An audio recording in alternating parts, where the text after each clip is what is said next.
Hey guys. Okay. We got audio.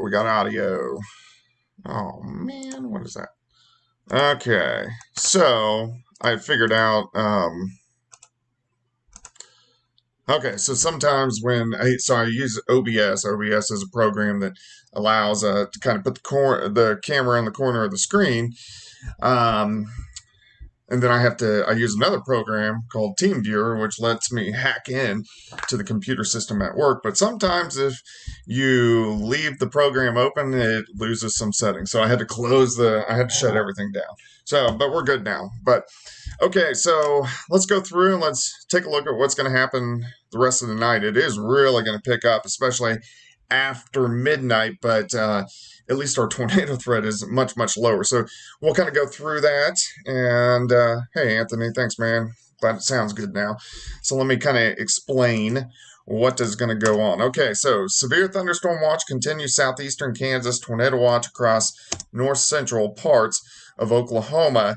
We have this cluster, which is working through Crawford County and Cherokee County. A lot of thunder, a lot of lightning. It's a strong storm. It's clocking winds at 40 to 45 miles per hour at times, but it is below that severe length or measure. So that is good news, but it's still a pretty good storm, which is kicking up across the region. So it's very interesting. We kind of have like three parts to what's going on. First off, remember the morning storms? See this line east of Springfield? That's what's left over from the morning storms. Here in the middle, you have the thunderstorms that are fired up along the dry line. And then here to the west, we have the cold front. And so we kind of have three segments of what's going on. And it's kind of messing with a good severe weather outbreak. I know we do have a lot of weather enthusiasts who like this, weather fans who want to see some good storms. We are going to get some good storms, but the good news here is our tornado threat is going down, and I'll show you that here in 1 second. I'll explain why. So we got this first line east of Springfield, nothing to worry about. This cluster across, let me pause it here, across Crawford County and then into Cherokee County. It's a strong storm. It's packing a punch, a lot of thunder and a lot of lightning, but it's right below those severe limits. And then we have everything that is going on across parts of Oklahoma, which is getting kind of interesting. Okay, so let's look at this here. Okay, so we have this along the dry line. See all these storms, Tulsa, all the way down toward Oklahoma City, a lot of severe weather. So what's going to happen is these are going to flare up and ride northeast along I-44. But I want to show you really what's going on out to the west. The reason we haven't had a lot of explosion of storms is I always talk about the cap, the lid. We're still kind of capped. I mean, these storms have busted through the cap, but the cap is still somewhat strong. And because it is somewhat strong, it's kind of pulling back on allowing these storms to really explode. But you see this line right here? So this little tiny blue and green line, that is our cold front.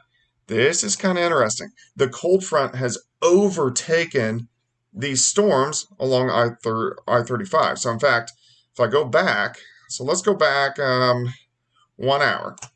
You can see it just overtook those storms. Watch that little line. As it goes east, it surges away from the line.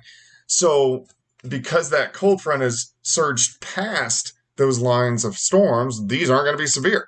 But what gets interesting is when this line catches up to this cluster of storms, it's going to flare up. So we're going to see a lot of showers and thunderstorms that will explode across southeastern Kansas, northeastern Oklahoma, southwest Missouri, and northwest Arkansas. It's going to be a really loud night for all of us, especially after midnight. I would say the only areas that aren't going to really have a real loud night would be Yates Center, Iola, maybe Chanute, Fredonia, and Neodesha towards Sedan. Everybody else is going to have a really loud night. So if we look at severe weather, because this front has overtaken those storms, I don't expect for a very high tornado threat. I think it's going to stay very low.